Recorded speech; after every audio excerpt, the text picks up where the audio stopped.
Eu discuti muito com o Xi Jinping e nos colocamos à disposição.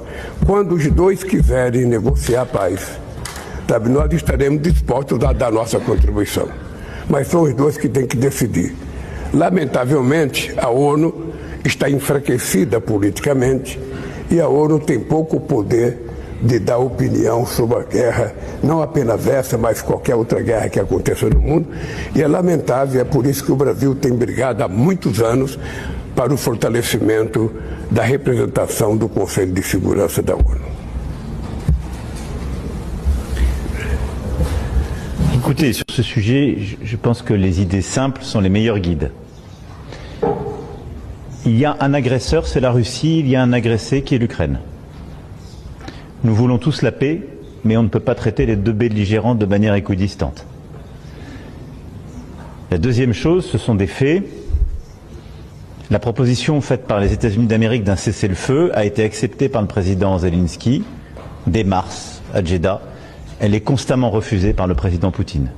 Il a déclenché la guerre et il ne veut pas le cessez-le-feu. Troisième chose, c'est que oui, le Brésil a un rôle très important à jouer. L'initiative prise avec la Chine est importante. Le président, là, à l'instant, vient de faire une défense du multilatéralisme. Défendre le multilatéralisme, c'est défendre la Charte des Nations Unies.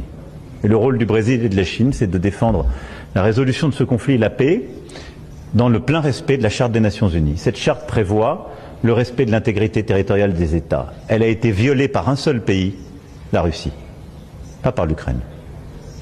Et donc cherchons la paix, mais ne nous trompons pas de repère. Il n'y a qu'un pays qui a violé le droit international, il est malheureusement membre permanent du Conseil de sécurité, il y a un pays qui a lancé cette guerre, et il y a un pays qui refuse la paix. Alors même que nous avons réussi collectivement à convaincre, encore une fois, le président Zelensky, lui, de l'accepter. Donc je pense qu'il est important que nous unissions nos efforts.